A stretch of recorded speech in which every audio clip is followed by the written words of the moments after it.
Don't most people have different dreams?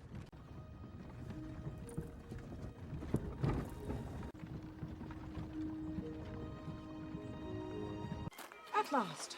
We thought you'd never arrive. Forgive my wife. She's been planning this affair for over...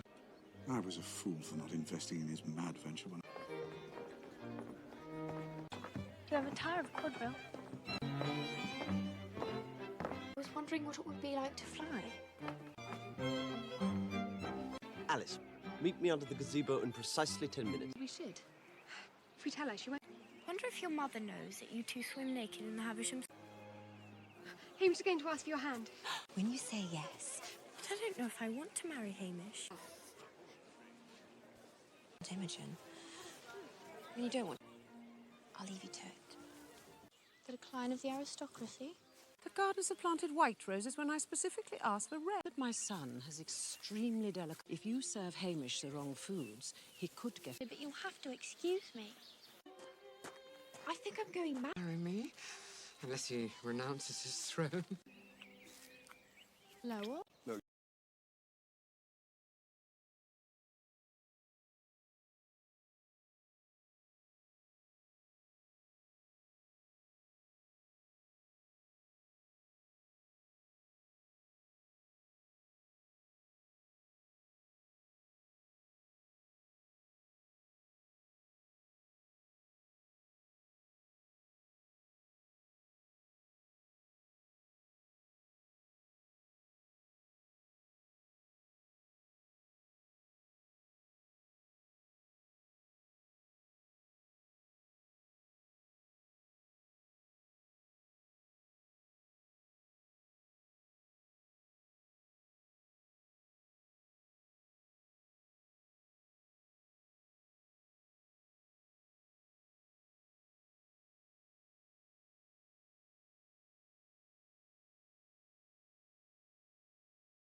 Encaixa nos padrões. É uma metáfora direta da experiência de Burton. E essa mesma lógica, menos o ser singular, pressionado pelo mundo convencional, menos aparece de novo em Alice no País das Maravilhas. Dessa vez com Alice no papel do outsider. Quando Burton chegou ao projeto, ele trouxe consigo uma equipe criativa, de altíssimo nível, que já era sua família de trabalho. A diretora de fotografia Darius Volsky, que tinha trabalhado com ele em Sweeney Todd, assumiu a câmera. O designer de produção Robert Stromberg, que poucos anos depois ganharia 2 Oscars de direção de arte por Avatar e Alice no País das Maravilhas. Foi a pessoa responsável por construir o visual do submundo. E a figurinista Colleen Atwood, que já tinha ganho Oscars pelo trabalho em Chicago e Memoirs of a Geisha. Assumiu o guarda-roupa com uma liberdade criativa que resultou num dos trabalhos visuais mais memoráveis da carreira dela. A visão de Burton para o submundo era específica e deliberada. Ele não queria um lugar colorido, alegre, cheio de vida como o País das Maravilhas da animação de 1951. Ele queria um lugar que estivesse morrendo, literalmente. A premissa narrativa do filme é que o submundo está sob o domínio da Rainha Vermelha há anos, e isso deixou marcas físicas no território. Menos as cores são mais apagadas.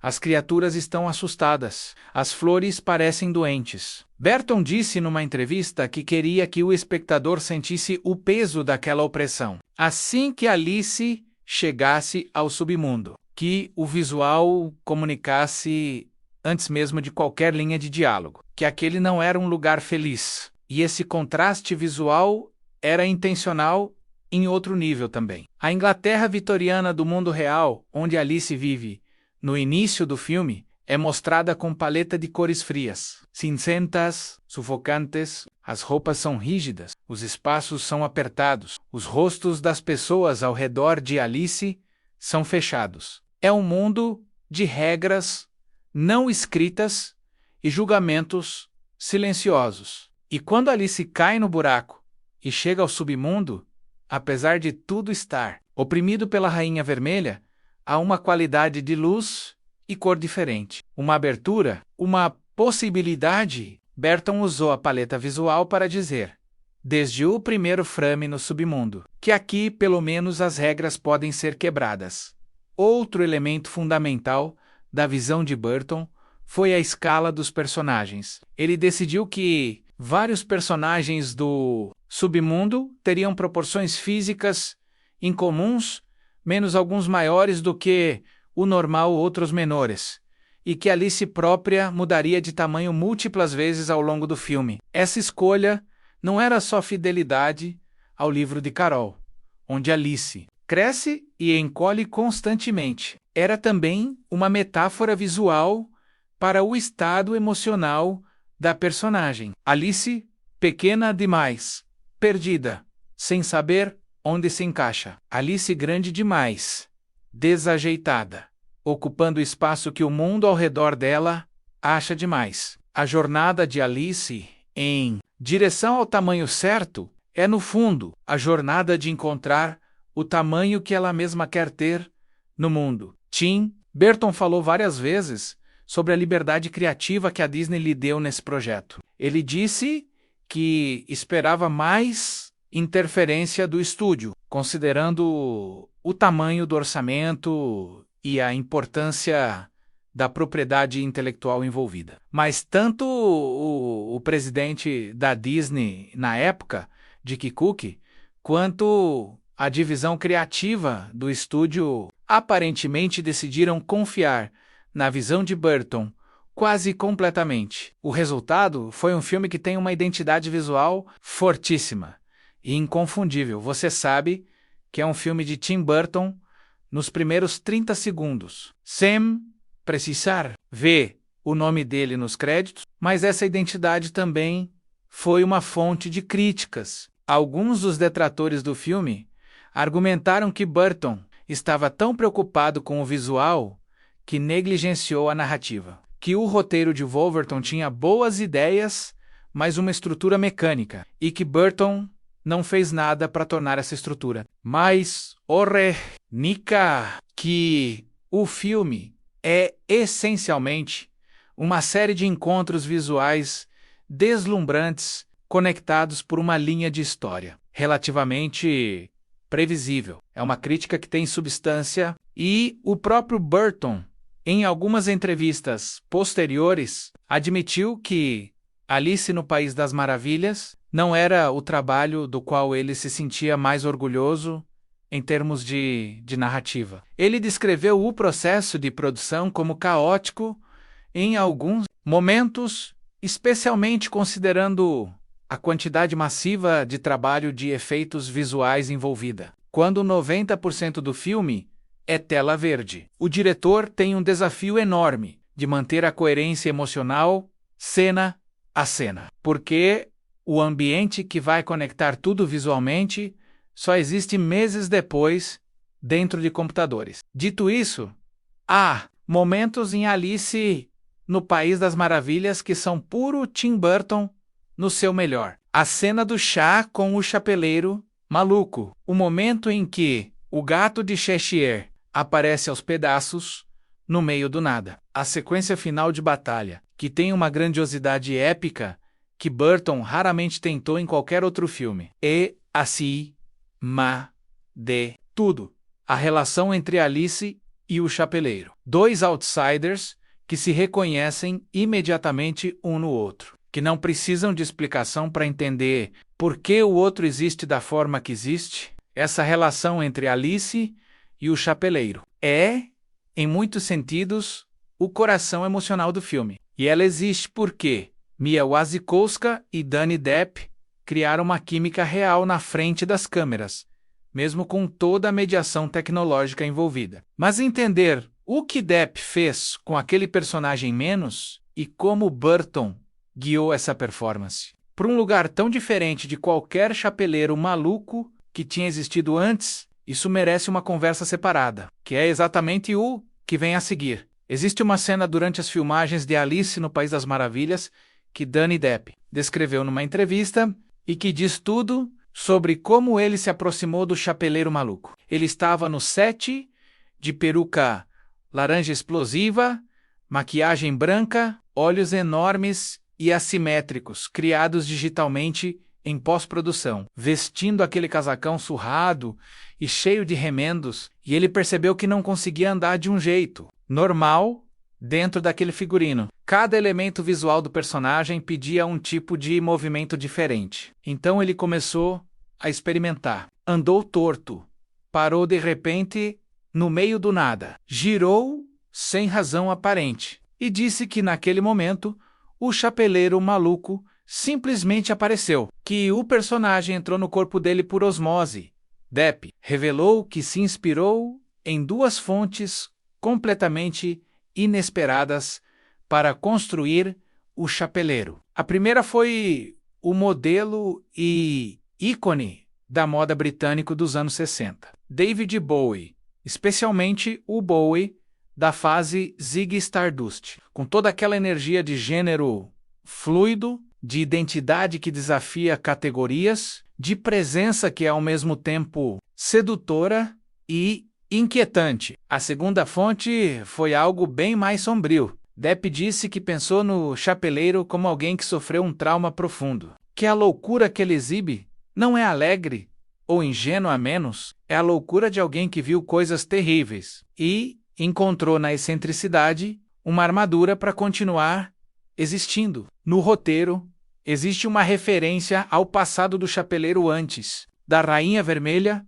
tomar o poder, uma versão dele que era funcional e conectada ao mundo. E Depp disse que quis que sempre houvesse uma tristeza por baixo de cada gargalhada e cada truque do personagem. Uma saudade de quem ele era antes. Essa profundidade emocional é o que torna o chapeleiro de Depp diferente de qualquer versão anterior do personagem. Na animação de 1951, o chapeleiro é puro nonsense, puro humor, puro caos de chá e charadas. Aqui, ele é um ser partido. E quando Alice chega ao submundo, o chapeleiro enxerga nela a única pessoa capaz de restaurar o que foi destruído. Não só o equilíbrio do submundo, mas de alguma forma, uma parte de si mesmo. A relação entre os dois personagens funciona emocionalmente exatamente por isso. Ela não é uma relação romântica,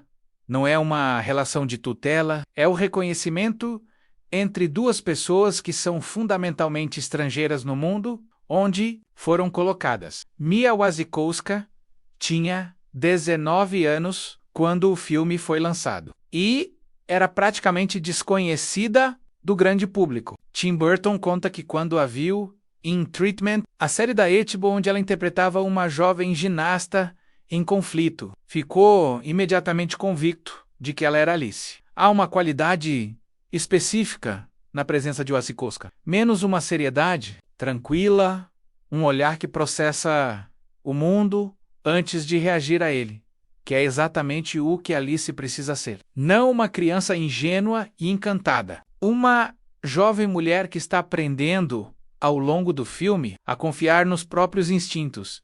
A performance de Wasikowska foi subestimada pela crítica na época, perdida no visual espetacular do filme, eclipsada pelos personagens mais extravagantes. Ao redor dela, a Alice de Wasikowska pareceu para muitos críticos apagada ou genérica. Mas rever o filme com atenção revela uma performance muito mais sutil do que parece. A transição que Alice faz do início ao fim, de uma mulher paralisada pela expectativa alheia para uma guerreira que escolhe sua própria espada, construída com uma consistência emocional que exige muito controle. Wasikowska nunca exagera, nunca pede que o espectador sinta algo. Ela simplesmente existe no espaço. E o caminho dela vai sendo revelado cena por cena. Helena Bonham Carter. Como a Rainha Vermelha, para muitos espectadores, o maior prazer do filme. A cabeça da personagem foi digitalmente ampliada para quase o dobro do tamanho natural. Uma escolha visual que exige que todos os outros personagens se inclinem quando falam com ela. Um detalhe físico que Burton usou como metáfora constante do poder e da insegurança. Porque a Rainha Vermelha, por baixo de toda a crueldade e dos berros de cortem a cabeça, é uma criança com uma cabeça grande e um coração pequeno. Bonham Carter disse que pensou na personagem como alguém que foi humilhada profundamente. Numa idade muito jovem, menos no roteiro, há referências veladas ao fato de que a rainha, mas com o tempo, virou clássico, virou ícone. Décadas depois, aquelas imagens, o chapeleiro maluco tomando chá, o gato de Cheshire desaparecendo devagar, a Rainha Vermelha gritando "Off with their heads", estavam tatuadas na memória de várias gerações. E é exatamente por isso que a Disney sempre soube que havia mais ouro naquele território. A questão era como voltar para aquele mundo sem só repetir o que já existia. A resposta começou a tomar forma quando a roteirista Linda Woolverton entrou no projeto. Woolverton não era novata na Disney, menos ela tinha escrito o roteiro de A Bela e a Fera em 1991. O primeiro filme de animação na história a ser indicado ao Oscar de melhor filme. Ela conhecia o estúdio por dentro, mas quando ela começou a trabalhar em Alice, ficou claro para ela muito rápido que não queria escrever uma adaptação convencional. Não queria reimaginar o mesmo enredo do livro. Ela queria fazer algo que nunca tinha sido feito com esses personagens. Uma história de continuação. A ideia central de Wolverton era esta menos, e é genial na sua simplicidade, e se Alice Ra tivesse estado no País das Maravilhas quando era criança, mas tivesse crescido pensando que aquilo tudo foi só um sonho, e se ela voltasse agora, já adulta, no momento de crise da sua vida, sem se lembrar de nada, essa premissa mudava completamente a natureza da história. Em vez de uma criança descobrindo um mundo novo pela primeira vez, você tem uma mulher adulta sendo forçada a confrontar uma parte de si mesma que ela enterrou fundo e tentou esquecer. Uma parte que a sociedade vitoriana em que ela vive claramente considera inconveniente demais. Alice de Wolverton tem 19 anos. O filme começa com ela sendo pressionada a aceitar um pedido de casamento que ela não quer, diante de uma multidão de pessoas que todos acham que vão gostar da sua resposta. É uma cena de sufocamento social. Uma mulher jovem, presa em expectativas que ela nunca escolheu, com um futuro inteiro já decidido por outras pessoas antes dela poder abrir a boca. E é nesse exato momento que o coelho branco aparece. E Alice faz a única coisa que faz sentido.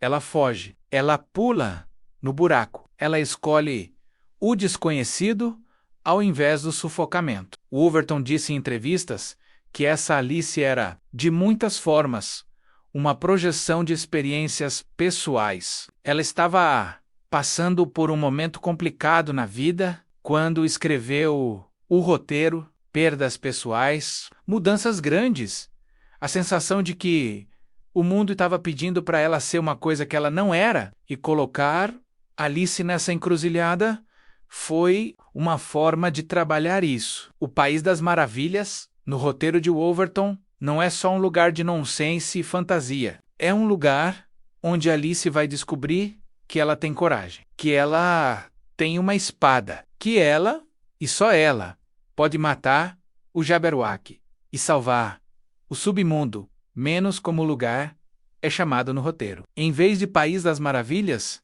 para deixar claro que esse não é o mesmo lugar infantil que ela visitou na infância. Com o roteiro tomando forma, a Disney precisava de um diretor. E a escolha que o estúdio fez revelou muito sobre o que eles estavam tentando alcançar com esse projeto. Tim Burton foi a aposta. E na superfície, faz todo sentido. Burton é o rei do visualmente extravagante, do sombrio com toque de fábula, do torto e belo ao mesmo tempo. Eduardo Mons, de Tesoura Batman, Beetlejuice, Ed Wood, Big Eyes. Ele construiu uma carreira inteira sobre personagens que não se encaixam no mundo convencional. E Alice é exatamente esse tipo de personagem. Mas havia uma camada mais profunda nessa escolha. Dentro do próprio universo de Burton, Alice é quase um arquétipo recorrente. Ele sempre contou histórias sobre pessoas que são consideradas estranhas pelo mundo ao redor, que são pressionadas a se conformar e que encontram no abraço do diferente uma forma de se libertar, pegar Lewis Carroll e deixar Burton fazer. O que bem entendesse com aquele material era, em teoria, uma combinação irresistível. O contrato foi assinado e a produção começou a tomar forma em 2007.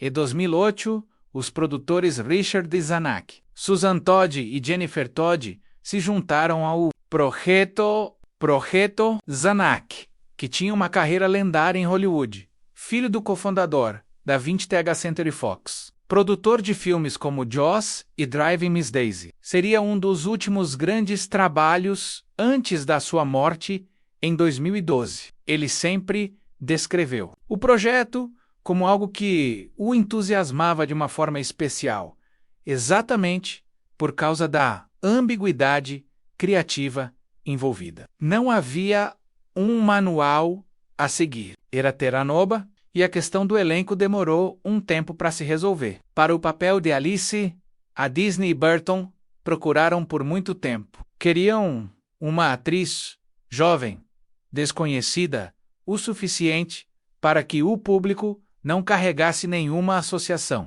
anterior, mas com presença suficiente para segurar um filme inteiro nos próprios ombros. A australiana Mia Wasikowska tinha 19 anos quando foi escolhida. Ela tinha feito alguns trabalhos na televisão australiana e tinha aparecido na segunda temporada da série In Treatment da HBO num papel que a Burton chamou a atenção. Ele viu e soube imediatamente. Wasikowska tinha exatamente aquela qualidade de presença que o papel exigia. Uma seriedade genuína, misturada com uma curiosidade nos olhos que era impossível de fingir para o chapeleiro maluco. A escolha foi quase automática.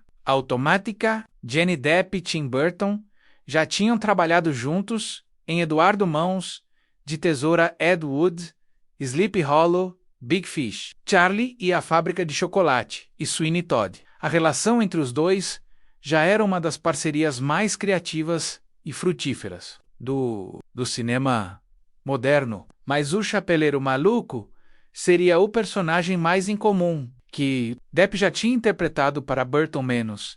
E olha que a lista de personagens incomuns é longa. Depp mergulhou na criação do Chapeleiro de um jeito completamente imprevisível, misturando influências visuais que iam de clowns a traços de personalidade, que ele descreveu publicamente como próximos do que hoje seria chamado de transtorno. De estresse traumático. Helena Bonham Carter, companheira de Burton na vida real na época, foi escolhida para a Rainha Vermelha. E Anne Hathaway, que estava no auge da sua carreira depois de O Diabo Veste Prada e Amor Sem Escalas, entrou como a Rainha Branca para os personagens inteiramente digitais. O elenco de vozes foi montado com uma generosidade que beira o absurdo. Alan Rickman, Stephen Fry, Michael Sheen, Christopher Lee, Timothy Spall, Paul Whitehouse, Martin Sokas, Leo Beale.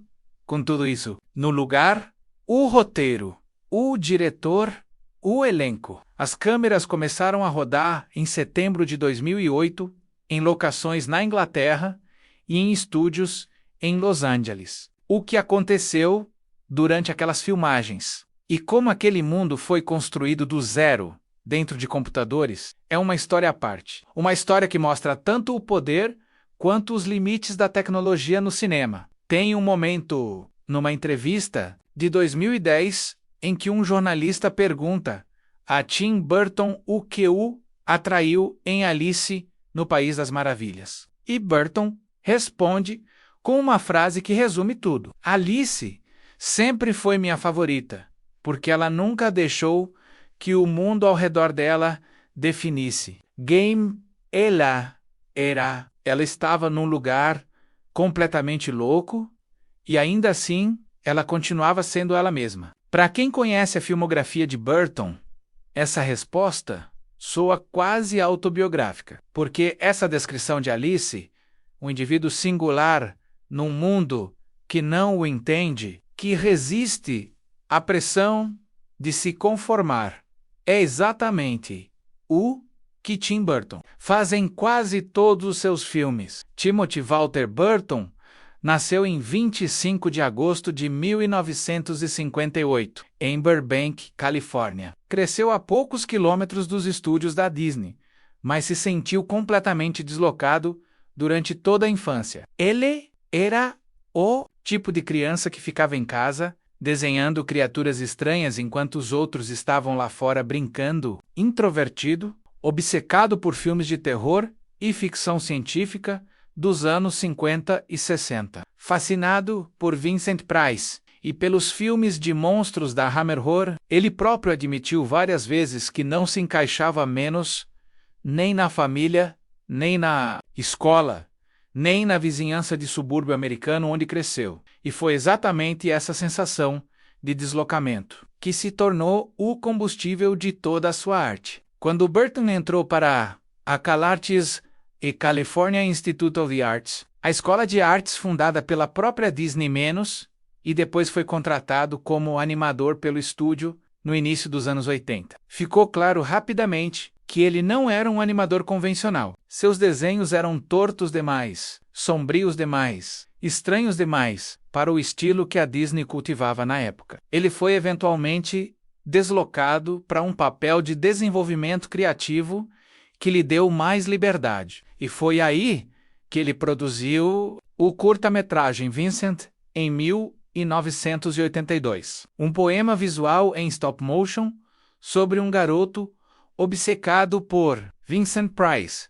6 minutos que já tinham toda a identidade visual que Burton desenvolveria ao longo de décadas. A demissão da Disney veio logo depois. Mas em vez de ser o fim, foi o começo. Burton dirigiu o curta Frankenweenie em 1984. Chamou a atenção de Hollywood e em 1985 já estava na cadeira de diretor de Pee-wee's Big Adventure. Em 1988 veio Beetlejuice. Em 1989, o primeiro Batman, que virou fenômeno cultural e transformou Burton num dos diretores mais poderosos de Hollywood da noite para o dia. E em 1990, Eduardo Mãos de Tesoura, menos o filme que muitos consideram a obra mais pessoal e mais perfeita de toda a sua carreira. Impossível entender Alice no País das Maravilhas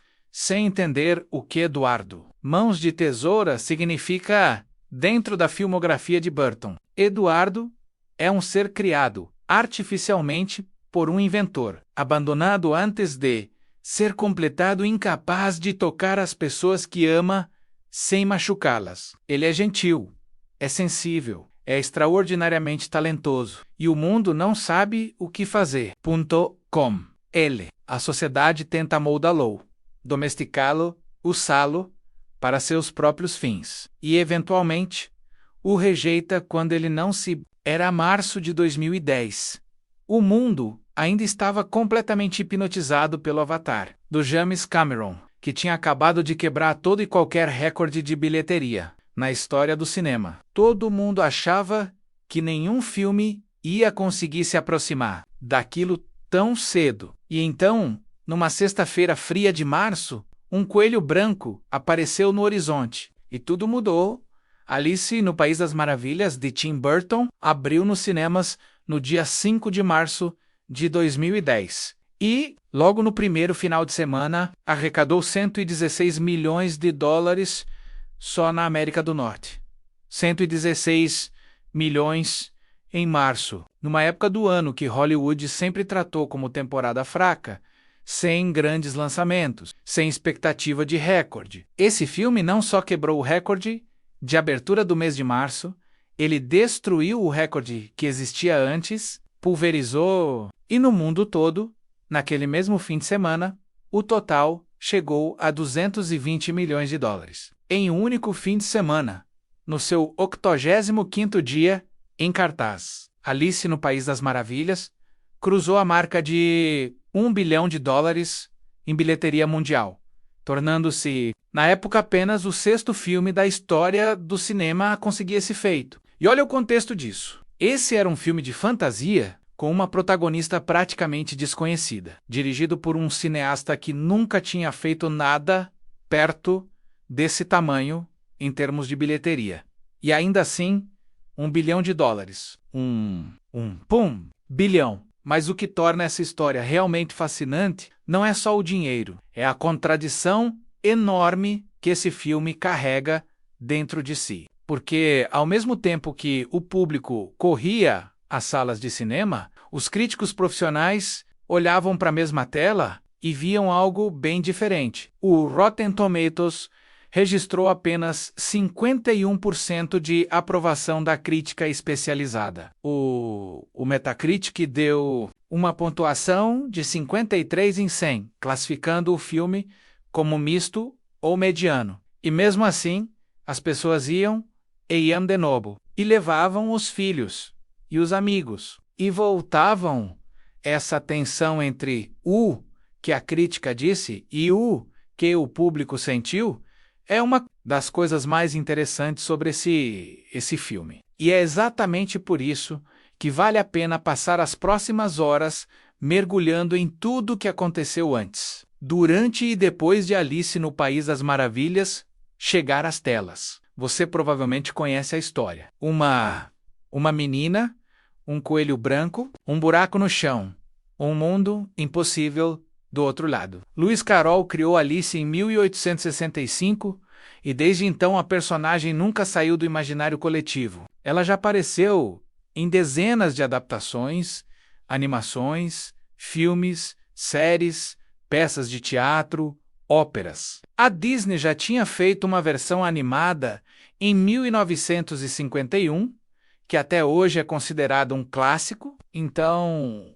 quando a notícia chegou de que Tim Burton ia dirigir uma nova versão de Alice para o cinema, a pergunta que todo mundo fez foi: por quê? O que um cineasta como Burton poderia trazer para uma história que já foi contada tantas vezes? A resposta é mais complicada do que parece, porque Burton não fez uma adaptação, ele não filmou o livro de Carroll. O que ele fez foi algo diferente. Pegou todos aqueles personagens icônicos, menos a Alice, o Chapeleiro Maluco, a Rainha Vermelha, o Gato de Cheshire, o Coelho Branco, e colocou eles dentro de uma história completamente nova, uma história sobre uma Alice adulta de 19 anos, que havia estado no País das Maravilhas quando criança e volta para aquele lugar anos depois, sem se lembrar de nada. Uma história sobre escolhas, sobre coragem, sobre a pressão que a sociedade coloca nas mulheres para que elas se comportem de um determinado jeito e esqueçam quem realmente são. Essa ideia, essa premissa de uma Alice mais velha, que precisa redescobrir a si mesma, foi o coração do projeto. E ela veio de um lugar muito real, muito humano. A roteirista Linda Woolverton, que escreveu o roteiro, revelou anos depois que ela estava passando por um dos períodos mais difíceis da sua vida quando desenvolveu a história. Morte na família, divórcio, uma mudança enorme. Ela disse: numa entrevista que estava caindo pela toca do coelho ela mesma naquele momento. E foi nesse estado emocional que ela imaginou Alice parada numa encruzilhada, olhando para aquele coelho branco encostado numa árvore, sabendo que tinha uma decisão impossível pela frente e que a única coisa certa era seguir o coelho. Essa é a alma do filme. Não o visual deslumbrante, não a performance extraordinária de Johnny Depp como o chapeleiro maluco, não a cabeça gigante e assustadora de Helena Bonham Carter como a Rainha Vermelha. Tudo isso existe. Tudo isso é parte do espetáculo. Mas por baixo de tudo, o que Alice no País das Maravilhas está tentando fazer é contar uma história sobre uma mulher que precisou descer ao fundo de si mesma para descobrir quem ela era. De verdade. E Tim Burton, com toda a sua estética sombria, toda a sua paixão pelo estranho e pelo deslocado, era a pessoa perfeita para contar essa história. Ou pelo menos era essa a aposta. O filme reuniu um elenco absurdo. Além de Depp e Bonham Carter, havia Anne Hathaway como a Rainha Branca, Crispin Glover como o valete de copas, e no centro de tudo, uma jovem atriz australiana chamada Mia Wasikowska, que praticamente ninguém conhecia, interpretando Alice, e nas vozes dos personagens completamente digitais, uma lista que parece impossível. Alan Rickman como a lagarta Absolem, Stephen Fry como o gato de Cheshire, Christopher Lee como o Jabberwocky, Michael Sheen como o coelho branco. Cada papel, por menor que fosse, preenchido por um ator de calibre incomum. A produção custou entre 150 e 200 milhões de dólares. Um investimento monumental para um filme que não era uma continuação de nada, não tinha uma franquia estabelecida e que apostava numa protagonista desconhecida. A Disney estava jogando alto, e quando as câmeras começaram a rodar em setembro de 2008, ninguém sabia exatamente o que ia sair dali. 90% do filme foi rodado em frente a telas verdes. 90%. Isso significa que quase tudo o que você vê na tela, as florestas tortas, o castelo da Rainha Vermelha, os campos de batalha, as criaturas impossíveis, tudo aquilo foi criado dentro de computadores. Depois das filmagens, os atores trabalharam durante semanas inteiras olhando para o nada, interagindo, com marcações no chão, imaginando criaturas que só existiam como conceitos artísticos em papéis na mão dos diretores de arte. Foi um tipo de trabalho completamente diferente do que qualquer um deles estava acostumado. E depois de tudo isso, depois de todos aqueles meses de produção, de pós-produção, de efeitos visuais que o supervisor Ken Ralston descreveu como o maior show que já fiz, o projeto em que estive mais criativamente envolvido na minha vida, depois de tudo isso, o filme chegou ao mundo e foi recebido com confusão. O público adorou.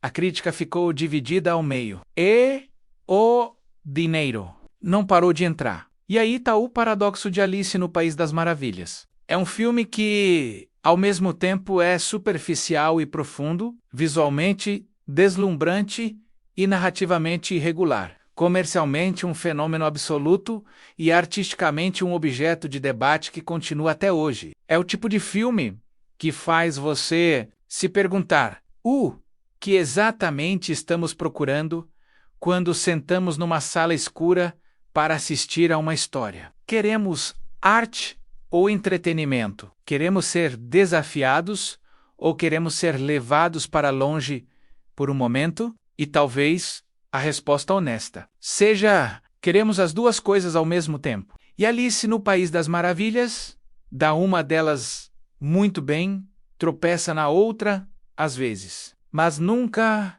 em momento algum, deixa de ser exatamente o que prometeu ser um espetáculo visual feito por um dos cineastas mais singulares da sua geração, contando uma história sobre uma mulher que aprendeu a confiar em si mesma no mundo, completamente fora do controle. Neste vídeo, a gente vai entrar fundo em tudo. De onde veio esse projeto?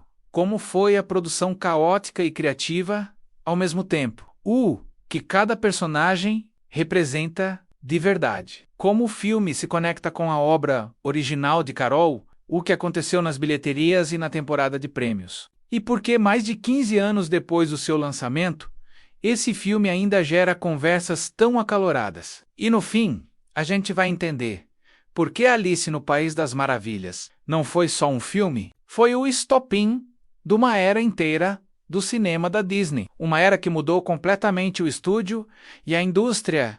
Fica aqui, esse buraco vai fundo. Para entender da onde veio Alice no País das Maravilhas de 2010, você precisa recuar mais de 145 anos, voltar para a Inglaterra vitoriana, para um homem chamado Charles Lutwidge Dodgson, que o mundo conheceria pelo pseudônimo Lewis Carroll. Em 1862, Carroll era um professor de matemática em Oxford. Num passeio de barco pelo rio Tamisa, ele começou a improvisar uma história para entreter 3 irmãs, filhas de um colega de trabalho. A mais velha, com 10 anos, se chamava Alice Liddell. E a história que Carroll inventou naquela tarde, sobre uma garotinha que cai numa toca de coelho e encontra um mundo impossível, era tão vívida, tão cheia de personagens, e lógica ao contrário, que Alice Liddell pediu para ele escrever. Carroll escreveu. E em 1865,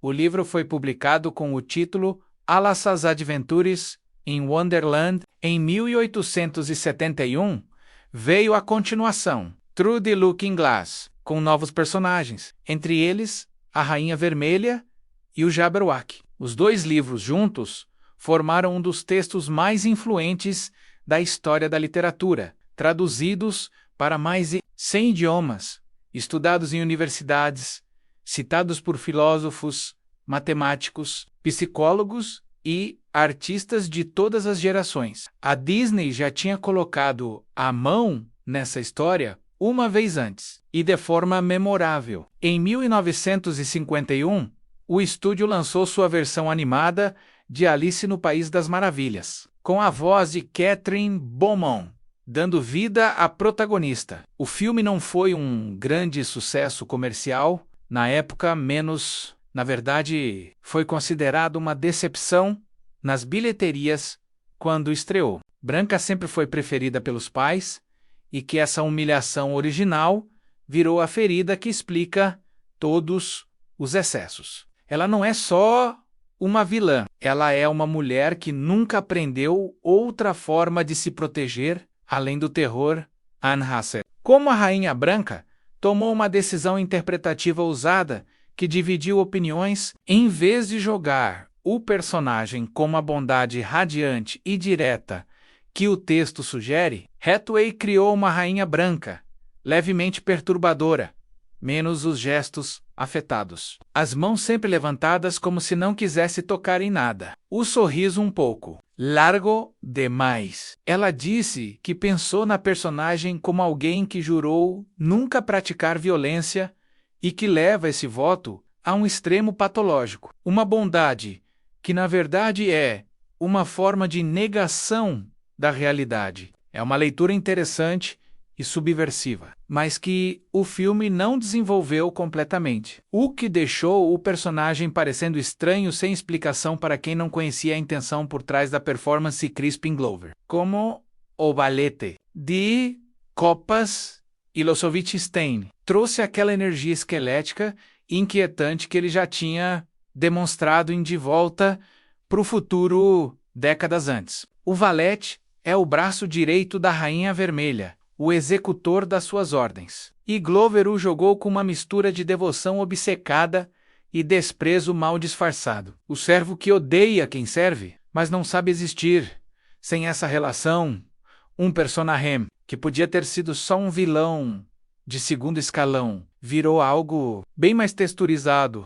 Nas mãos dele, as vozes dos personagens completamente digitais merecem atenção especial. Alan Rickman, como a lagarta Absolem, trouxe aquela dicção inconfundível, pesada e precisa. Para um personagem que funciona como uma espécie de oráculo, ele sabe quem Alice é antes dela mesma saber, mas recusa-se a simplesmente dizer a verdade de forma direta. Rickman disse que adorou o papel exatamente por isso. É um personagem que detém poder pela contenção, não pela explosão. Stephen Fry, como o gato de Cheshire, usou o sorriso vocal perfeito.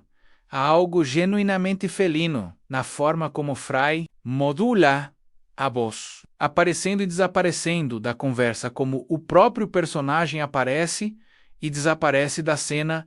E Christopher Lee, com 87 anos na época das gravações, emprestou sua voz inconfundível ao Jabberwock menos um monstro final que Alice precisa enfrentar. Lee tinha uma relação especial com o mundo dos monstros no cinema. Foi Drácula tantas vezes que parecia absurdo colocá-lo como monstro de novo. Mas a voz que ele deu ao Jabberwock, gutural e ao mesmo tempo nobre, fez do monstro algo muito mais ameaçador do que qualquer efeito visual poderia criar sozinho.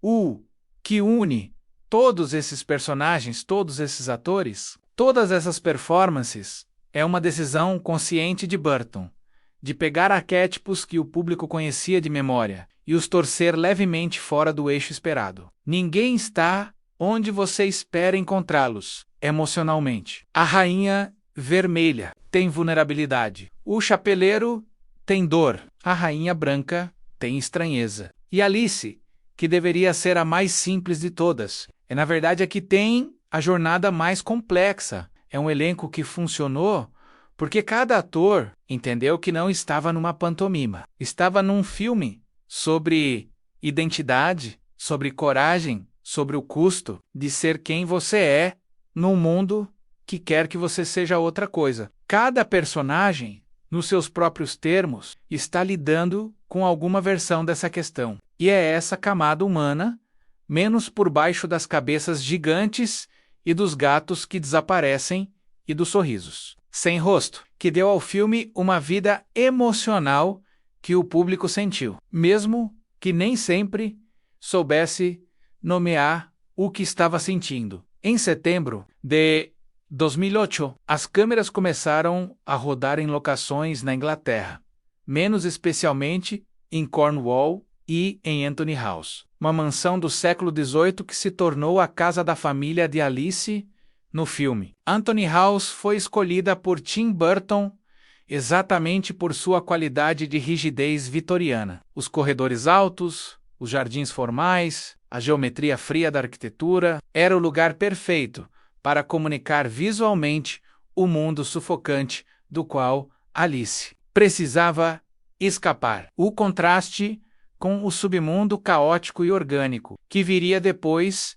seria ainda mais poderoso por causa da precisão quase assustadora daquele ambiente. Mas a maior parte do filme, menos aqueles 90% rodados em frente. A Telas Verdes aconteceu em estúdios em Los Angeles. E é aqui que a produção entrou num território que testou os limites de todos os envolvidos. Trabalhar com telas verdes em si não era novidade em 2008. Senhor dos Anéis tinha feito coisas extraordinárias com a tecnologia no início dos anos 2000. Sin City tinha rodado quase inteiramente em ambientes digitais em 2005, mas a escala e a complexidade do que Alice no País das Maravilhas exigia eram de outro nível. O problema fundamental era este: os atores precisavam interagir de forma convincente com personagens e ambientes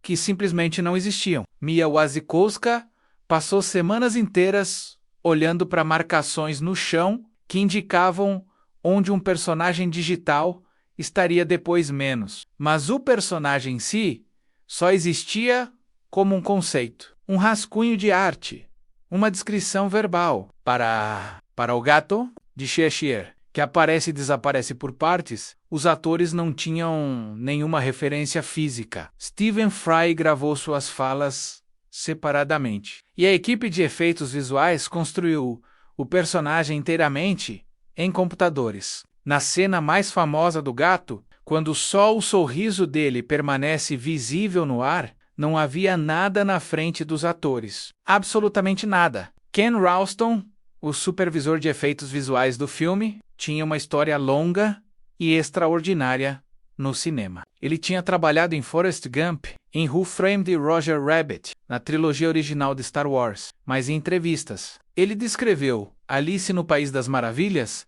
como o projeto mais criativamente envolvente da sua carreira inteira. O desafio não era só técnico, era estético. Burton tinha ideias visuais muito específicas para cada criatura, cada ambiente, cada detalhe do submundo, e a equipe de efeitos precisava traduzir essas ideias para imagens convincentes que, ao mesmo tempo, se integrassem perfeitamente com as filmagens ao vivo dos atores. O Jabberwock, o monstro final do filme, levou meses para ser desenvolvido visualmente. A equipe partiu das ilustrações originais de John Tenniel para os livros de Carol, aquele desenho icônico de um dragão reptiliano com asas de morcego e um pescoço longo, e foi adicionando camadas de textura, movimento e escala, até chegar numa criatura que fosse ao mesmo tempo reconhecível e genuinamente ameaçadora.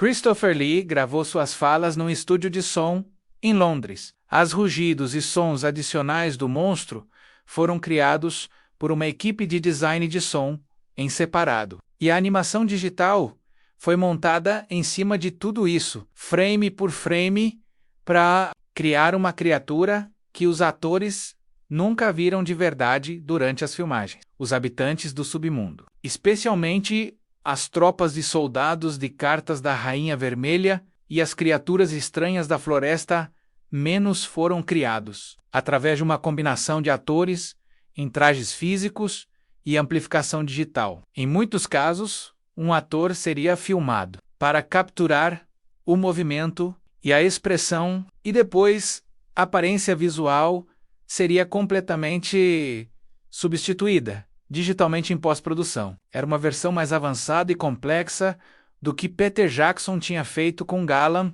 em O Senhor dos Anéis. Agora, aplicada a dezenas de personagens simultaneamente, o Chapeleiro Maluco apresentou um desafio específico e fascinante. Tim Burton queria que os olhos do personagem fossem maiores do que os olhos humanos normais. Uma característica visual que tornasse o personagem ainda mais além do comum. A solução foi uma combinação de lentes de contato especiais que Johnny Depp usava durante as filmagens e ampliação digital sutil em pós-produção. O resultado são aqueles olhos imensos e levemente assimétricos que você vê no filme, que parecem ao mesmo tempo humanos e impossíveis. Depp disse que as lentes de contato eram desconfortáveis a ponto de limitar sua visão consideravelmente durante as filmagens, mas que a sensação de enxergar o mundo de forma ligeiramente distorcida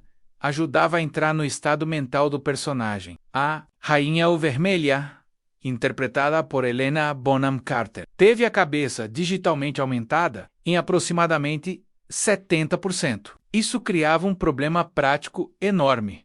Todos os outros atores em cena com ela precisavam saber onde exatamente a cabeça aumentada estaria no quadro final, para que seus olhares e reações fizessem sentido. A solução foi uma série de marcações precisas e muita comunicação entre Burton, Bonham Carter e o resto do elenco durante as filmagens. Mas mesmo com todo esse planejamento, a equipe de efeitos visuais passou incontáveis horas em pós-produção, ajustando detalhes milimétricos da interação visual entre a cabeça grande da rainha e os corpos ao redor dela. Designer de produção Robert Stromberg foi a peça fundamental nesse processo. Antes de uma única cena ser filmada, Stromberg e sua equipe criaram conceitos visuais detalhados para cada ambiente do submundo. O Castelo Vermelho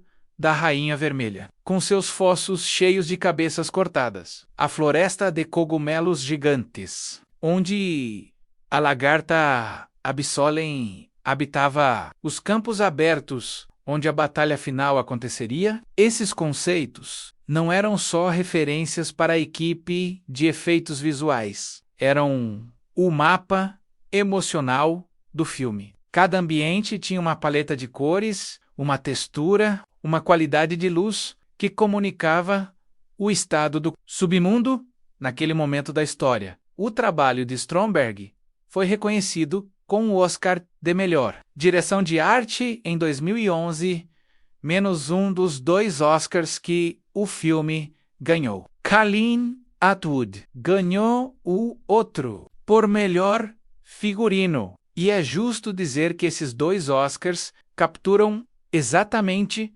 onde o filme estava no seu mais forte, na criação de um mundo visual que era inconfundível, coerente e extraordinariamente detalhado. Os figurinos de Atwood merecem uma atenção especial. Ela partiu de referências vitorianas para o mundo real e foi distorcendo progressivamente essas referências para criar o guarda-roupa do submundo. O vestido azul, icônico de Alice, que ela usa no final do filme. Na Batalha Menos, é uma reinterpretação do vestido clássico das ilustrações de Tenniel, mas com proporções e texturas que o tornam simultaneamente familiar e novo. O casacão surrado do chapeleiro tem dezenas de tecidos diferentes, costurados de formas que sugerem que ele foi remendado ao longo de muitos anos. Os trajes da Rainha Vermelha usam vermelho em camadas, vermelho sangue, vermelho cereja, vermelho escarlate, que acumulam na personagem uma qualidade quase opressiva de cor. A trilha sonora ficou a cargo de Danny Elfman, que já tinha trabalhado com Tim Burton em praticamente todos os filmes importantes da carreira do diretor, desde Pee Wee's Big Adventure em 1985. Elfman criou uma partitura que oscilava entre o grandioso e o delicadamente perturbador, com temas distintos para cada personagem principal. O tema de Alice tem uma qualidade de valsa, levemente torta, menos familiar, mas fora do eixo, como o próprio submundo. O tema do chapeleiro é mais errático, mais imprevisível, construído em camadas que se sobrepõem de formas que não deveriam funcionar, mas funcionam. E no final das filmagens, depois de meses de telas verdes e marcações e atores interagindo com o vazio, a equipe de pós-produção levou mais de um ano para montar tudo. Mais de 90 artistas de efeitos visuais trabalhando em paralelo, construindo o submundo pixel por pixel. O resultado final, quando o filme chegou às telas em março de 2010, era um dos mundos visuais mais elaborados que o cinema tinha visto até então. Um lugar que parecia ter uma história e uma geografia próprias, que existia antes de Alice chegar e que continuaria existindo depois dela ir embora. É exatamente por isso que, mesmo quando a narrativa tropeça, o filme mantém o espectador preso, porque aquele mundo quer ser habitado, quer ser explorado. E isso, no fundo, é o maior cumprimento que se pode fazer a uma equipe de produção. Criar um lugar que o espectador sente vontade de visitar de novo. O filme começa num sonho. Alice tem 6 anos e está acordada no meio da noite com pesadelos sobre um lugar estranho, uma floresta com criaturas impossíveis. Um gato que sorri sem ter rosto. Uma mulher com uma cabeça enorme gritando ordens. Ela vai até o quarto do pai, um empresário visionário chamado Charles Kingsley, e descreve o que viu. E o pai, em vez de dizer que não existe nada para ter medo, olha para ela com aquela seriedade gentil de quem leva a filha a sério e diz uma frase que ecoa pelo resto do filme inteiro. Você tá louca. Completamente fora dos eixos. Mas vou te contar um segredo. Todas as melhores pessoas são... É uma cena de 2 minutos, mas é o núcleo emocional de tudo. É o pai dizendo para a filha que a estranheza dela não é um defeito. É uma característica. E é por isso que, quando ele morre anos depois, Alice fica tão perdida, menos ela perde a única pessoa no mundo que acreditava que ser diferente era uma forma de ser especial, não uma forma de ser errada. O filme, então, salta 13 anos. Alice tem agora 19 anos. E o mundo ao redor dela mudou completamente. O pai se foi. A família está endividada. A irmã mais velha é casada com um homem entediante e vive comentando sobre os comportamentos excêntricos de Alice como se fossem problemas a corrigir. E naquela tarde específica, numa festa de jardim em Ascot, Alice está prestes a ser pedida em casamento por Hamish, o filho de um lord local, um rapaz pomposo, pálido e completamente sem personalidade, cujo maior atributo parece ser a posição social da família. Antes de entrar na festa, Alice confessa para a mãe que não está usando as roupas íntimas corretas. A mãe fica horrorizada. E nessa cena pequena, quase cômica, tá todo o tema do filme. A sociedade tem uma lista de coisas que as mulheres devem usar, devem dizer, devem sentir, devem aceitar, e Alice, desde sempre, está fora dessa lista. Não por rebeldia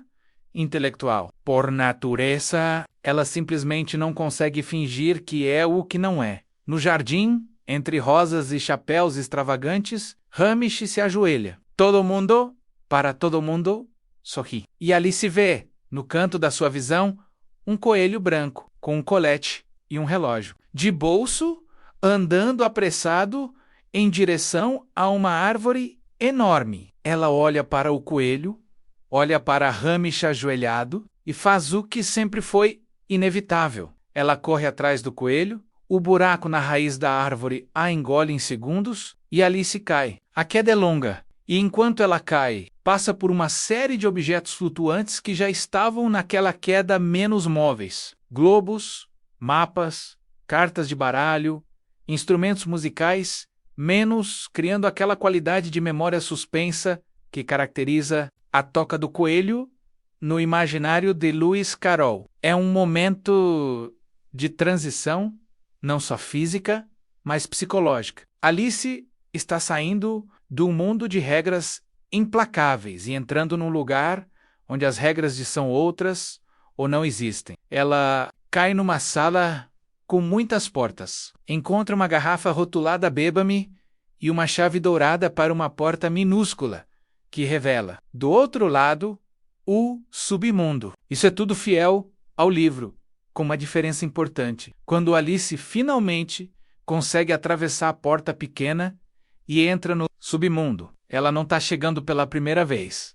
Ela já esteve aqui. E os habitantes do lugar sabem disso. É aí que a premissa de Linda Woolverton começa a mostrar sua força. Alice chega ao submundo e imediatamente encontra um grupo de criaturas reunidas ao redor de um pergaminho chamado Oracle-1, calendário ilustrado de todos os dias do submundo, passados e futuros. E no pergaminho, no dia marcado como Frabjous Day, há uma ilustração de uma jovem de vestido azul matando o Jabberwock com uma espada chamada Vorpal. As criaturas estão em debate.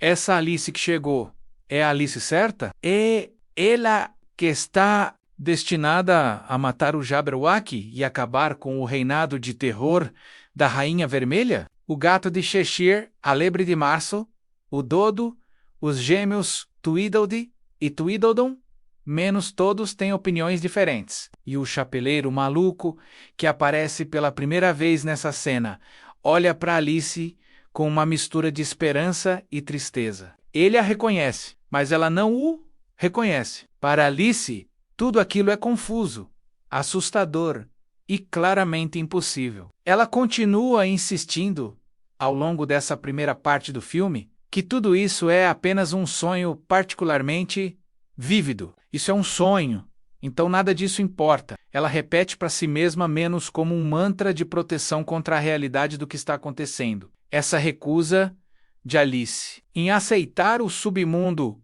como real é uma das decisões narrativas mais inteligentes do roteiro, porque ela espelha exatamente o que Alice faz com a sua própria identidade no mundo real. Ela recusa a aceitar que a versão estranha e corajosa de si mesma é real. Para ela, Alice, que corre atrás de coelhos, que faz perguntas inconvenientes, que se recusa a aceitar pedidos de casamento que não quer, essa Alice não pode ser real. Deve ser um sonho. E a jornada do filme inteiro é Alice aprendendo, lentamente e com custo emocional, que essa é a versão mais real que ela tem. O chapeleiro salva Alice das tropas de soldados da Rainha Vermelha numa floresta e a leva para a festa de chá, aquela mesa comprida, as xícaras por todo lado, o caos organizado que é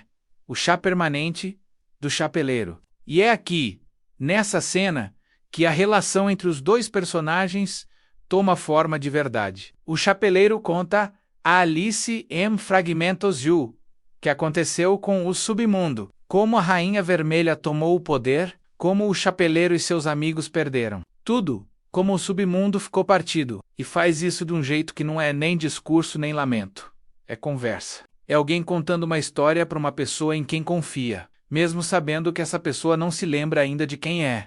Mas as tropas da Rainha Vermelha chegam. E numa das sequências mais visualmente inventivas do filme, o chapeleiro coloca Alice dentro de um bule de chá, instrui os outros a não dizerem nada e enfrenta os soldados sozinho. É capturado e Alice, escondida dentro do bule, precisa decidir, mais uma vez, se vai agir ou não. Se vai ser a Alice que o submundo precisa, ou a Alice que prefere ficar no sonho confortável. Ela age, escapa, mas o chapeleiro é levado para o Castelo Vermelho. E Alice, agora sozinha, no mundo que conhece, mas não lembra, com criaturas que a conhecem, mas que ela não conhece, e com uma missão que ela ainda se recusa a aceitar como sua, precisa fazer uma escolha: seguir o chapeleiro, enfrentar a Rainha Vermelha, pegar a espada Vorpal ou voltar para casa menos, se é que ainda existe um caminho de volta. Essa é a estrutura do primeiro ato. Simples na superfície, mas carregada de peso emocional em cada camada. Porque o que está em jogo não é só o destino do submundo, é o destino de Alice. A pergunta real do filme nunca foi: ela vai matar o Jabberwock? A pergunta real sempre foi: ela vai aceitar que é capaz disso? Alice não volta para casa. Nunca foi realmente uma opção, mesmo que ela ainda não soubesse disso, com o chapeleiro capturado e levado para o castelo da Rainha Vermelha. Alice precisa de ajuda para encontrar a espada Vorpal, menos a única arma capaz de matar o Jabberwock. E para entrar no castelo sem ser detectada, o gato de Cheshire aparece como sempre faz, no momento mais inesperado, e a guia até Absolem. A lagarta azul que fuma seu narguilé no topo de um cogumelo gigante e fala em charadas que parecem absurdas, até que, de repente, não parecem mais. Absolem é o personagem mais próximo de um oráculo que o submundo tem. Ele sabe quem Alice é antes dela saber. E quando ela se senta diante dele e diz, pela enésima vez, que não tem certeza se é a Alice certa que todos esperam, Absolem responde com uma linha que corta direto ao ponto. Você era muito mais como deve ser naquele tempo. Não é um elogio. É um diagnóstico. Ele está dizendo que Alice encolheu, que o mundo real a fez menor do que ela era quando criança. E que o trabalho do submundo não é transformá-la em alguém novo, é devolvê-la a quem ela sempre foi. É uma cena curta, mas é um momento de virada interna de Alice. A partir daqui, ela para de repetir o mantra do sonho. Para de dizer que nada disso importa. Ainda não aceita completamente a missão. Isso vem depois menos. Mas pela primeira vez, ela começa a agir como se o submundo fosse real. Como se as criaturas ao seu redor importassem. Como se o chapeleiro capturado fosse alguém que ela precisava salvar. Não um personagem de sonho que ia desaparecer quando ela acordasse. Alice come um lado do cogumelo e cresce até uma altura enorme, o suficiente para se disfarçar como uma das tropas da Rainha Vermelha e entrar no castelo. É uma sequência que funciona tanto como fantasia visual quanto como metáfora. Alice literalmente cresceu para poder enfrentar o que vem a seguir. E quando ela entra no Castelo Vermelho, imensa entre os soldados, há um momento em que o chapeleiro a vê do outro lado do pátio. Ele a reconhece imediatamente e o sorriso que atravessa o rosto dele, menos misturado com alívio, com incredulidade, com algo que parece afeto genuíno, é um dos momentos emocionalmente mais efetivos do filme inteiro, dentro do castelo. Alice descobre que a Rainha Vermelha tem a espada Vorpal guardada numa câmara secura. Para recuperá-la, Alice precisa ganhar a confiança da Rainha Menos, e faz isso revelando sua identidade não como Alice do Oraculin, mas como uma jovem de outro mundo que chegou ao submundo pela Toca do Coelho. A Rainha Vermelha, que tem um fascínio patológico por raridades e excentricidades. Ela mantém um zoológico de criaturas deformadas como animais de estimação. Fica imediatamente encantada com Alice e a instala como a sua nova favorita. Da corte. Essa seção do segundo ato, onde Alice navega a corte da Rainha Vermelha, enquanto tenta chegar até a Vorpal. É onde o filme se permite um humor mais negro e mais sutil. A Rainha Vermelha é um ser completamente imprevisível, menos capaz de passar de afeto exagerado para fúria homicida em segundos. Exatamente como uma criança mal-criada que nunca aprendeu que existem consequências para o comportamento. Helena Bonham Carter joga isso com uma energia que é ao mesmo tempo assustadora e genuinamente engraçada. Você ri dela e fica desconfortável por estar rindo, porque as consequências das manias dela para os outros personagens ao redor são muito reais. O valete de copas, Stein, interpretado por Crispin Glover, complica tudo quando começa a suspeitar da identidade de Alice. E há uma tensão crescente nessa parte do filme entre a necessidade de Alice de se manter disfarçada e o fato de que a Alice verdadeira está cada vez mais difícil de suprimir. Ela toma partido de uma criatura sendo humilhada pela rainha, ela discute com Stein, ela faz perguntas que uma pessoa que quisesse se manter invisível nunca faria. O disfarce vai rachar e é só questão de tempo, enquanto Alice está no castelo. O chapeleiro, que foi preso depois de tentar escapar com Alice quando ela foi descoberta menos, enfrenta a possibilidade de ser executado. E numa das cenas mais reveladoras do filme, ele faz um monólogo para Alice sobre a versão de si mesmo que existia antes da Rainha Vermelha destruir o submundo. Havia um chapeleiro antes. Deste chapeleiro, menos alguém funcional, conectado, parte de uma comunidade. O que existe agora é o que sobrou depois da perda de tudo. Depp toca, nesse momento, com uma vulnerabilidade real, que a maioria das cenas do filme não lhe dá espaço para mostrar. Alice consegue a espada Vorpal, mas é descoberta. E na fuga do castelo, numa sequência de ação que envolve o gato de Cheshire salvando o chapeleiro no momento exato em que ele ia ser decapitado, Alice escapa E finalmente, menos com a espada nas mãos, com o chapeleiro livre, com o Oraculin cumprindo seus dias em direção ao Frabjous Day. Ela para de lutar contra o inevitável. Ela aceita, ela é Alice. Ela veio aqui para fazer isso o terceiro ato. Começa com a reunião das forças da Rainha Branca para o confronto final. E é aqui que o filme tira o pé de uma narrativa mais íntima e aposta numa escala épica, que é visualmente impressionante, mas emocionalmente um pouco mais distante. Os exércitos se posicionam nos dois lados de um xadrez gigante pintado no chão de um campo aberto. A Rainha Vermelha e a Rainha Branca chegam à frente dos seus exércitos. E o acordo é que o conflito será decidido por um único combate.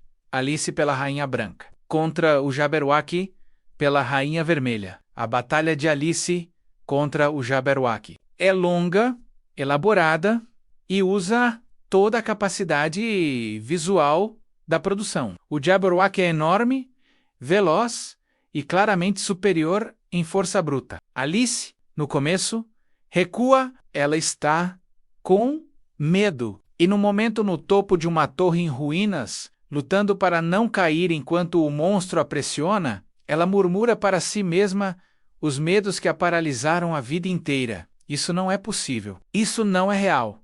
Eu não consigo fazer isso. Então ela se lembra da frase do pai: você está completamente fora dos eixos. Mas as melhores pessoas são... Ela respira, ela vira de frente pro Jabberwock. E com a espada Vorpal, ela corta a cabeça do monstro. A batalha está ganha. A Rainha Vermelha é derrotada, banida para as terras além do submundo, com o valete que a traiu. A Rainha Branca restaura o equilíbrio do reino. E o submundo começa, visivelmente, a respirar de novo. Menos as cores voltam, as flores abrem. As criaturas que viveram com medo por anos podem finalmente sair das sombras. Mas o que acontece depois da vitória é onde o filme faz sua escolha mais honesta. Porque a Rainha Branca oferece a Alice o que ela quiser, ela poderia ficar no submundo para sempre. No mundo onde ela se encaixou de formas que o mundo real nunca lhe permitiu. E Alice diz não. Não porque o submundo não importa, mas porque Alice entendeu que a jornada não era uma fuga, era um treinamento. Ela não veio ao submundo para encontrar onde pertence. Ela veio para descobrir quem ela é. E agora que sabe, ela precisa voltar, porque o mundo que ela deixou também merece a Alice verdadeira. Ela volta pela toca do coelho. Chega ao jardim em Asket, e diante de Hamish, ainda ajoelhado, o tempo no submundo e o tempo real correram, de formas diferentes. Ela recusa o pedido de casamento com clareza e gentileza. Não como uma rebeldia, como uma afirmação. Ela então toma uma decisão que muda completamente sua trajetória. Procura o sócio do pai, Lord Asket, e propõe expandir os negócios da família para uma rota comercial com a China. Uma ideia audaciosa, uma ideia que as mulheres de 1875 não faziam, uma ideia completamente Alice. E no último plano, ela está em cima de um navio partindo para o Oriente, olhando para o horizonte com aquele sorriso de quem finalmente sabe o que está fazendo aqui. E por uma fração de segundo, no canto do quadro, uma borboleta azul, que reconhecemos como Absolem, que se tornou borboleta no final do submundo, pousa no seu ombro e voa embora. O submundo foi real. Alice foi real. E o mundo inteiro. A partir daqui, está aberto. Existe uma pergunta que os personagens do submundo fazem para Alice repetidas vezes ao longo do filme, e que funciona como o fio condutor de toda a narrativa. Você é Alice? Não uma Alice ou Alice do livro, mas a Alice certa, a Alice destinada, a Alice que vai salvar o submundo. E a resposta que Alice dá, durante a maior parte do filme, é uma variação de não sei. Essa incerteza não é fraqueza narrativa. É o tema central do filme inteiro disfarçado de pergunta. Alice no País das Maravilhas é fundamentalmente um filme sobre identidade feminina, sobre o custo social de ser uma mulher que não se encaixa no molde que o mundo preparou para ela. E sobre a jornada de aprender que o desajuste não é uma falha de caráter, é o sinal mais claro de que você sabe quem você é. Era vitoriana que o filme usa como contexto, não é escolha aleatória. A Inglaterra de 1875 era um dos ambientes mais codificados e rigidamente hierarquizados da história ocidental em termos de expectativas de gênero. Mulheres da classe de Alice não tinham autonomia econômica, não faziam negócios, não viajavam sozinhas para a China. Elas se casavam bem, gerenciavam lares e performavam uma versão de feminilidade que era essencialmente passividade elegante. O pedido de casamento de Hamish, no início do filme, não é uma cena de comédia romântica. É uma armadilha social. Todo aquele jardim lotado de pessoas sorrindo não é uma celebração, é uma multidão de testemunhas garantindo que Alice não tem como recusar sem consequências públicas. E a recusa dela de entrar nessa armadilha, de correr atrás do coelho, em vez de dar a resposta certa, é o primeiro ato de coragem do filme. Antes de qualquer espada, antes de qualquer batalha, antes do Jabberwock, a coragem de Alice começa com um coelho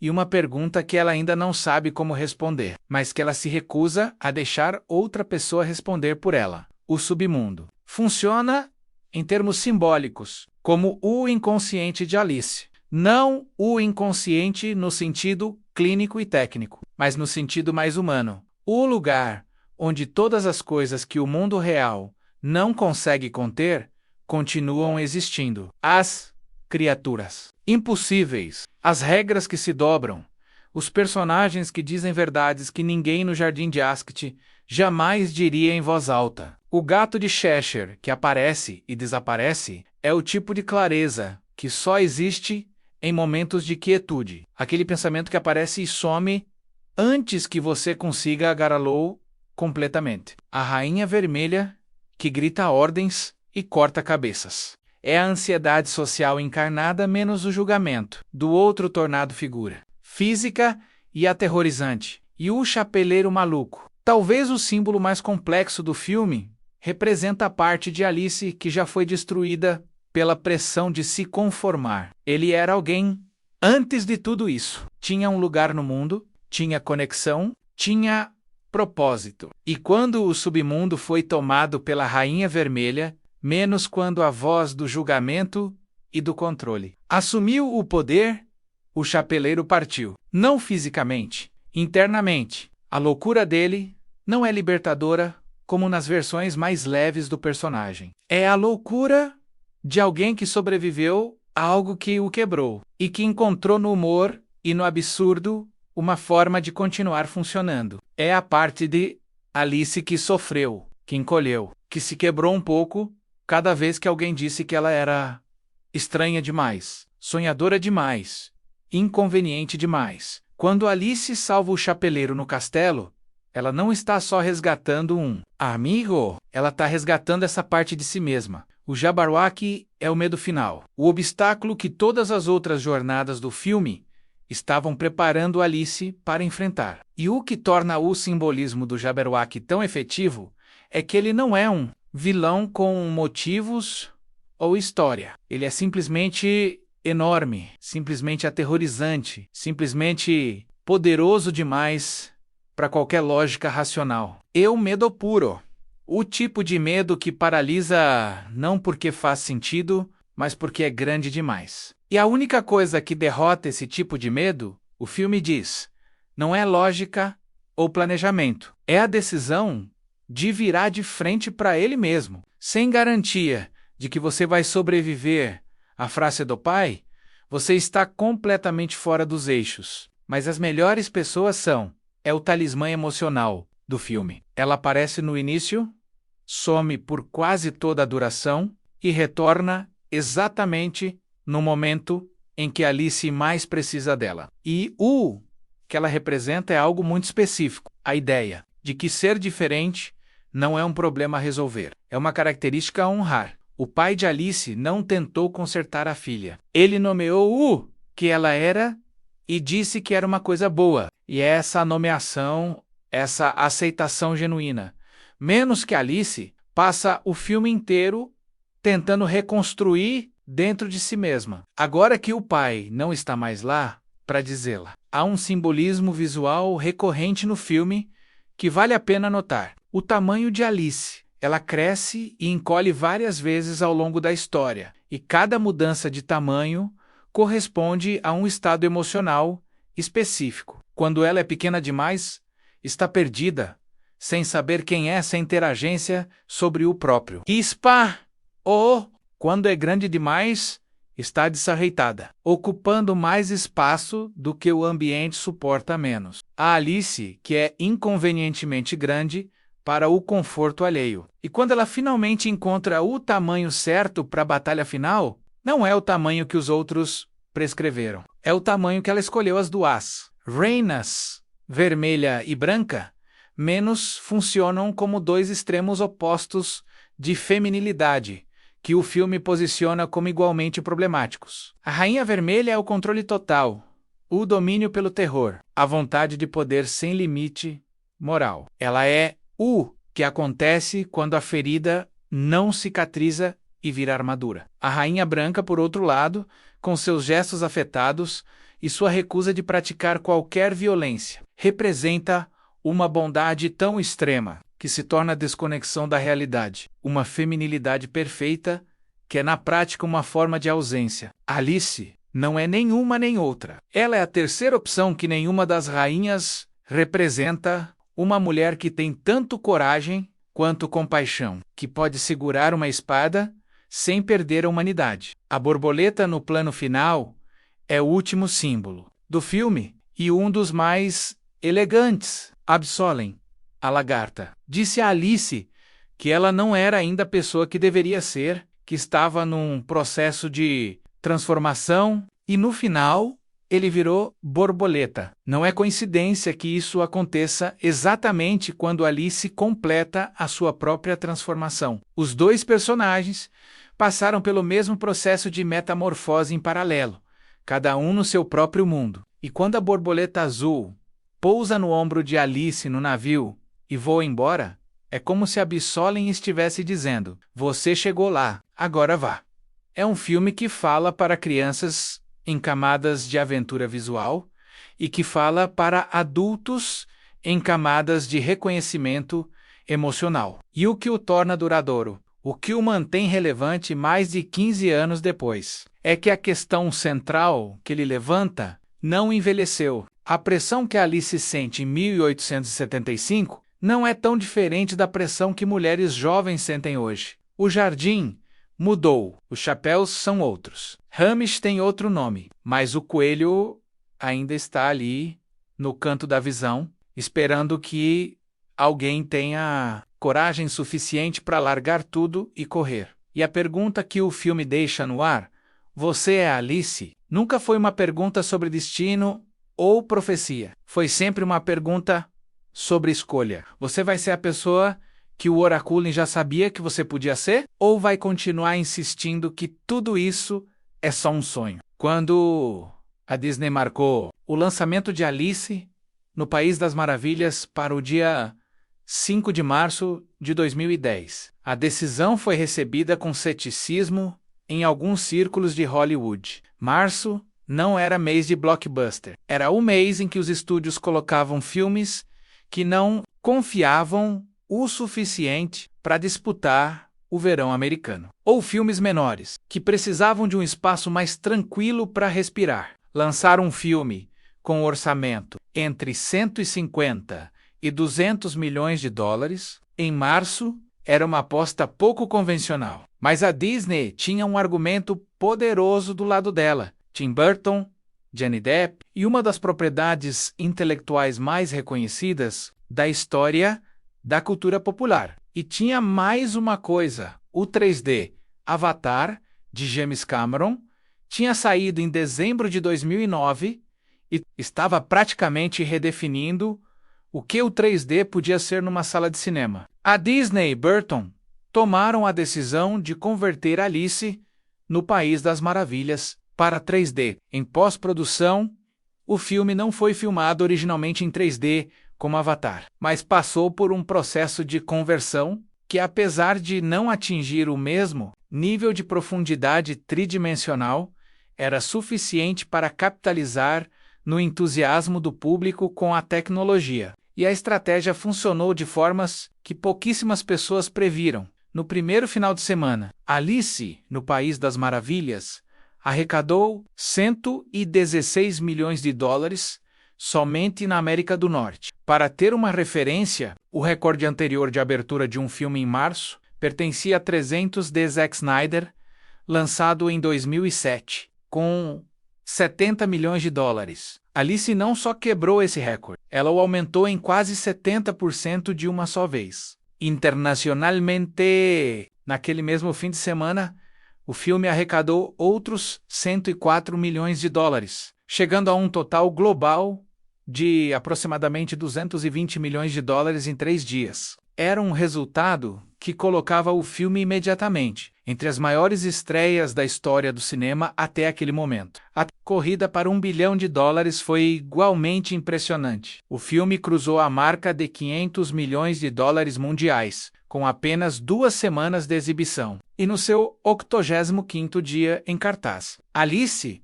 no País das Maravilhas, entrou no clube mais exclusivo do cinema, ao cruzar $1 bilhão em bilheteria global, tornando-se na época apenas o 5º filme da história a conseguir esse feito, numa lista que incluía Titanic, O Senhor dos Anéis, O Retorno do Rei, Piratas do Caribe, O Baú da Morte e O Cavaleiro das Trevas. O total final ficou em aproximadamente $1,025 bilhão mundiais, com um orçamento de produção em torno de 150 a 200 milhões de dólares. Mas os custos de marketing que estimativas da indústria colocavam na faixa de 100 milhões adicionais. O lucro foi monumental para a Disney, mas enquanto o público enchia as salas, os críticos profissionais estavam tendo uma experiência completamente diferente diante da mesma tela. O Rotten Tomatoes,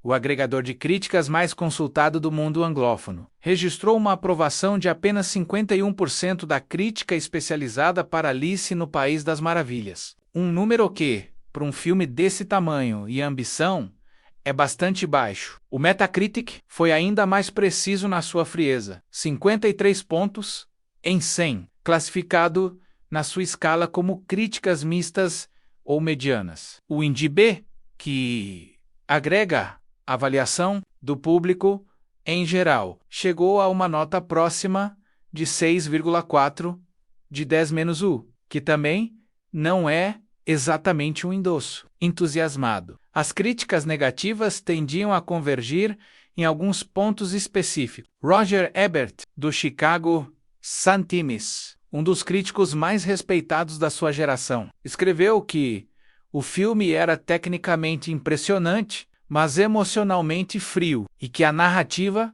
seguia uma fórmula de jornada do herói tão mecânica que qualquer surpresa era impossível. A crítica do The New York Times foi igualmente reservada, descrevendo o filme como uma série de encontros visuais deslumbrantes em busca de uma história que nunca se torna completamente envolvente. The Guardian deu 2 estrelas de 5, chamando o resultado de um desperdício do talento considerável de todos os envolvidos. O centro dessas críticas negativas era quase sempre o mesmo. O roteiro, a ideia de uma Alice adulta que retorna ao submundo, foi elogiada como premissa, mas a execução foi considerada demasiado linear e previsível para um universo que historicamente celebrava o caos e o nonsense. Críticos argumentavam que transformar Alice numa heroína de ação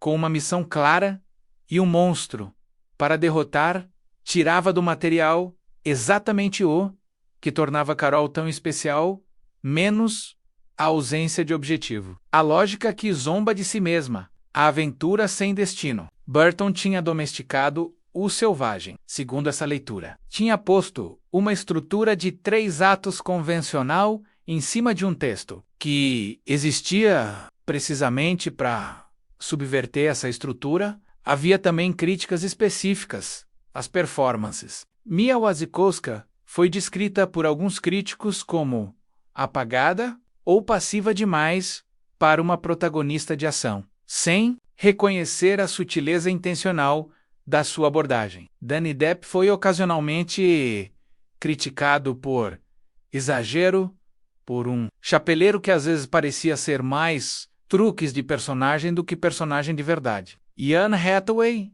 recebeu críticas mistas por uma rainha branca que desconcertava sem explicação suficiente do outro lado do espectro. As críticas positivas celebravam exatamente o que as negativas atacavam menos o visual. Peter Travers, da Rolling Stone, deu ao filme 3 estrelas de 4 e escreveu que Burton criou um submundo que vive e respira como um universo coerente, habitado por criaturas que você quer encontrar de novo. O Empire Magazine deu 4 estrelas de 5, elogiando a performance de Bonham Carter como um prazer sombrio e irresistível, e chamando o design de produção de simplesmente extraordinário. E Entertainment Weekly foi ainda mais generoso, argumentando que o filme funcionava como aventura familiar de altíssimo nível e que as críticas à narrativa ignoravam o fato de que o público-alvo, famílias com crianças, estava sendo servido com maestria. Essa divisão entre crítica e público é um fenômeno que merece análise, porque raramente você vê um filme com 51% de aprovação crítica arrecadar mais de $1 bilhão.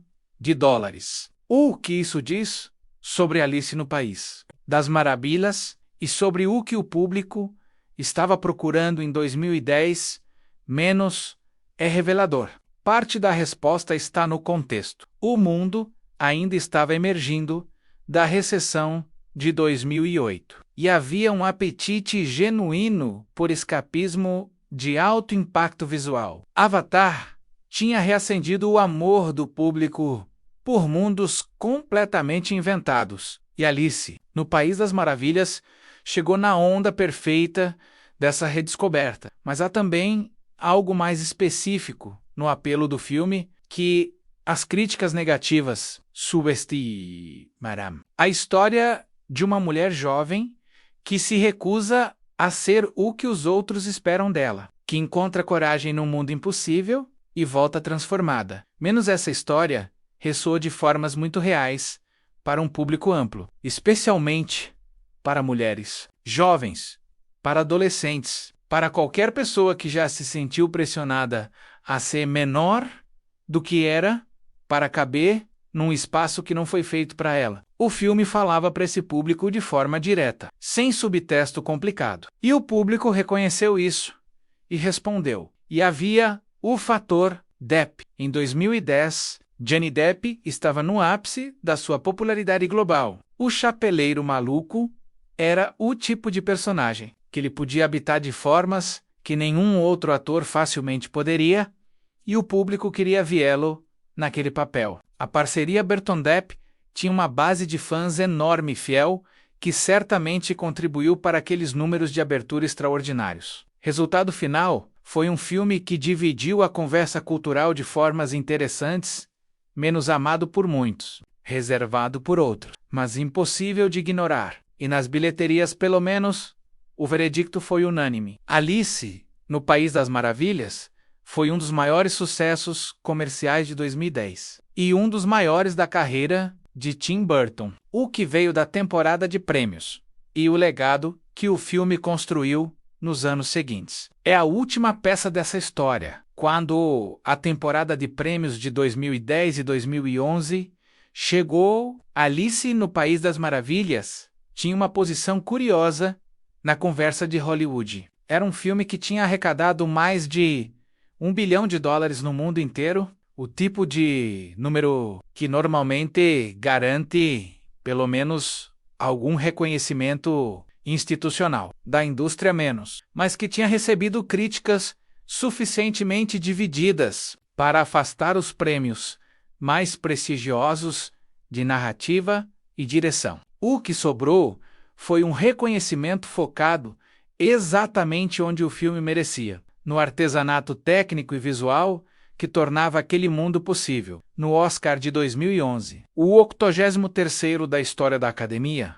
Alice no País das Maravilhas recebeu 3 indicações. e saiu da cerimônia com 2 prêmios. A vitória de Robert Stromberg na categoria de melhor direção de arte foi amplamente esperada. O submundo que ele e sua equipe construíram era de uma elaboração e coerência visual raramente vistas. E os votantes da academia reconheceram isso com facilidade. A vitória de Kalina Atud em melhor figurino foi igualmente merecida e esperada. O terceiro indicado foi Danny Elfman, por melhor trilha sonora original, que perdeu para a trilha de Trent Reznor e Atticus Ross. Para a rede social, talvez a derrota mais justa da noite, considerando que a partitura de Reznor e Ross era genuinamente revolucionária. No BAFTA, o equivalente britânico do Oscar, o filme recebeu indicações em categorias técnicas similares. No Saturn Awards, que reconhece o melhor do cinema de fantasia, ficção científica e terror, Alice, no País das Maravilhas, recebeu múltiplas indicações, incluindo melhor filme de fantasia. E Helena Bonham Carter foi indicada a melhor atriz. No MTV Movie Awards, o filme foi indicado em várias categorias voltadas ao público jovem, com Johnny Depp recebendo especial atenção pelo Chapeleiro Maluco.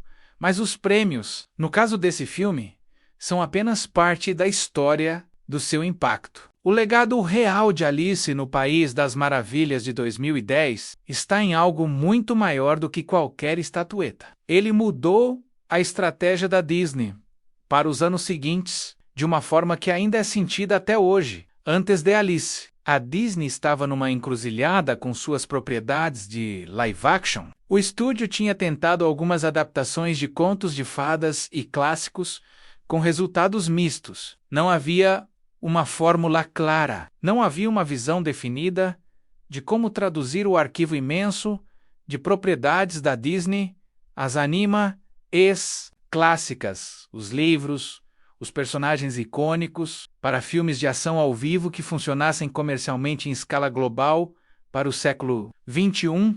Alice, no País das Maravilhas, deu essa fórmula, pegou um clássico da animação da própria Disney, trouxe um diretor com identidade visual forte e reconhecida, construiu um elenco com estrelas de peso ao redor de uma protagonista nova, investiu pesado em efeitos visuais para criar um mundo que justificasse a experiência de cinema e lançou em 3D para maximizar o potencial de bilheteria. O resultado foi $1 bilhão.